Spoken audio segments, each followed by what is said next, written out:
It's so bright.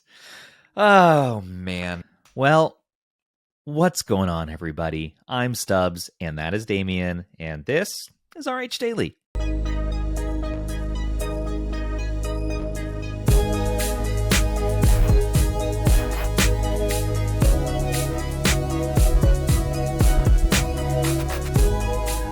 Okay, and in today's number one thing, look what we have. Soulja Boy is back with the TRDR 2. But look at these fun colors, okay? We got Julia Green, we got Scarlet Red, and we got Tony the Perps. Think the guy's name who runs the company. So we're going to ask him today, which TRDR is best to buy? You should see the amount of money they're asking for the TRDR the second. $400. Has the same specs as the old TRDR. Comes once again with that P60, dazzling 3.5-inch touchscreen, 192 gigabytes of memory, because why not? It has life-changing AI. Fact right there, 4 gigabytes of RAM, 4,000 milliamp hour battery, up to 8 hours of continuous playback. So where's the other $225? Oh, here's old Tony. Tony the TRDR. Tony the TRDR. Why do you pronounce it like that? I don't... TRDR? Is that... What? How are you supposed to pronounce it? It's a TRDR. No idea. TRDR. Tartar? TRDR? Don't tartar, I like that. The tartar pocket. The tartar pocket. I'm going to Red Lobster, and I need my tartar. It is a handheld, so therefore I'm hyped for it. In other news, we have the Ampernic RG353P, which has now been realized. Its full potential has been realized as a peripheral handheld function. What does that mean? Well, you can use it as a controller. Damien? Well, yeah. So if you go to their YouTube channel, there's a video that has basically a demo of this, and they've got somebody that's got an an Ampernic 353P plugged into a laptop running Windows, and it appears to be playing Elden Ring. And what he's doing is he's using it as a USB gamepad controller. There's basically a file you can download from the Google Drive that's on the description of that video in their channel, which is basically an app's on the Linux side, so I don't believe it works on the Android side of the device, but it uses the DC, what looks like the DC USB-C port is what they're pointing it out in there. It's got horribly translated instructions, but it looks like it should be fairly easy to follow along with, and you just can turn your 353P into a very large Super Nintendo-esque gamepad with analogs for your computer, so you can play Elden Ring too, if you don't have an Xbox controller or something. Fantastic.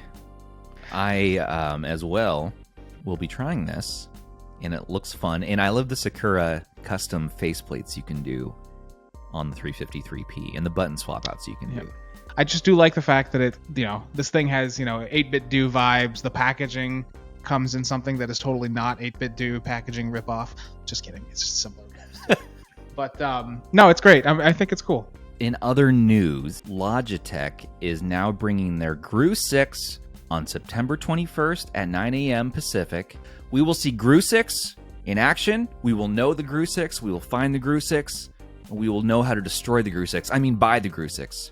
Malasombra. This, everybody, is a new game being developed for the NES by developer 4 MHz. That's not how fast he is. That's the developer's name. In development since 2018, it was originally planned to be developed for the Amstrad CPC before moving development over to the NES. It's crazy. A playable demo was just shown off at Gamescom this year, and it's projected for a Q2 2023 release. It's set in a fantasy setting where all your friends have been turned into frogs. That's never good. I like these modern games for old consoles because we get a lot of 2020 hindsight. So it's always kind of cool to see, if we knew then what we know now, what kind of games could we make? And it looks pretty cool. It's just interesting that people choose to work with the limitations of the older hardware like this and working within those constraints. My little neck of the woods here, the Portland Retro Game Expo is back and coming this October 14th through the 16th. This is one of the largest retro gaming events in the country, full of guest speakers, arcade cabinets, fun homebrew demos, tournaments, and even a cosplay contest. Gnome Merlin Wizard dude? Our buddy Franco Catrine, developer of the front-end / multi-emulator RetroX, has a new update, the Game Collector update. It's just been released. You can now create your own game collections in RetroX to help you keep track of your favorite games. RetroX is, if you don't know it, it's a fantastic little Android front-end and multi-emulator. You don't need to set up RetroArch or emulators or anything. You just feed it the ROMs, good to go. What's unique about it is that it has a cloud save system. So you don't need to manage your save files across Android devices. So you can be on Android TV. It's just very, very simple. It is actually a yearly subscription, although you can buy a lifetime subscription. Yeah, you do get to try it for free, I think for 5 days, $12.99 a year. Lifetime will be $72.99. Now, this does help pay for that cloud save system. I know Franco has a bunch of servers at home where he hosts everyone's save files, and the system works pretty flawlessly. I've jumped from device to device and been able to transfer my save, and it just automatically is always the most current version of my save file. So it's really neat if you're into mostly Android handhelds and Android consoles. The unified experience is very attractive. They're simply the best for configuring Atari 800, DOS, SCUM VM, and Amiga games in particular. The system just knows those games and they're up and running. You don't have to do anything in the emulator at all. No BIOS files to feed, anything like that. Try it out if you're having any trouble emulating some of those systems. One other downside of this front end is that it needs to be always online. Be aware of that. So you do need to have an internet connection, whether via a phone hotspot or your home Wi-Fi, what have you.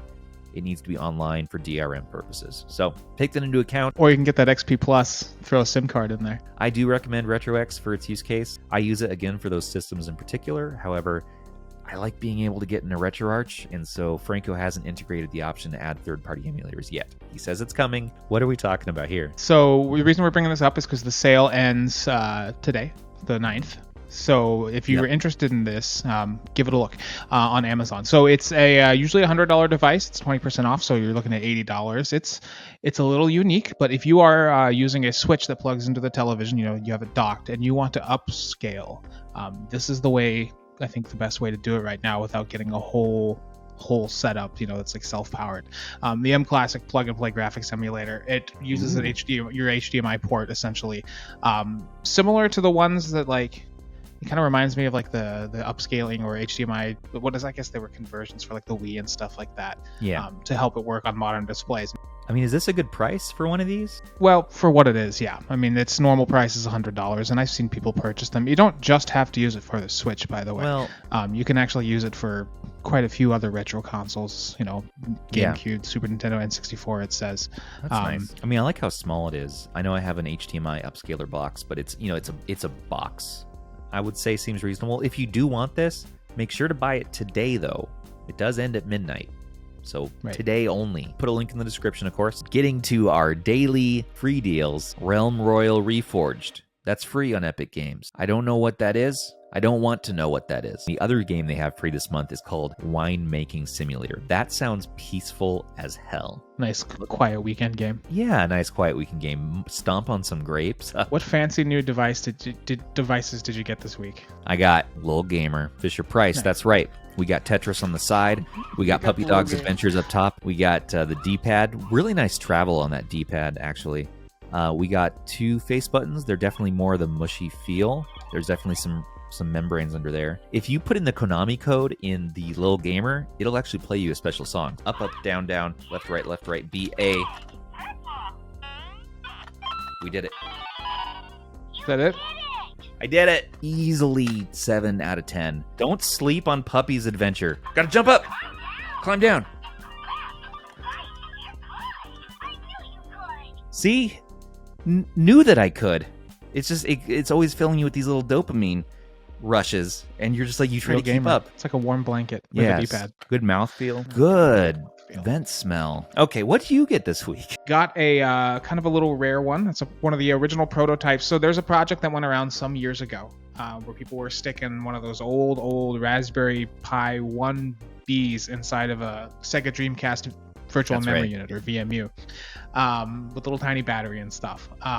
They started producing them in different colors and stuff, but the prototypes were the original white hardware. They weren't aftermarket shells or anything. It just came today, so it's just got this little Raspberry Pi in there. Oh yeah, no, I've got, I don't know if it'll outrun on there for the Game Gear. What?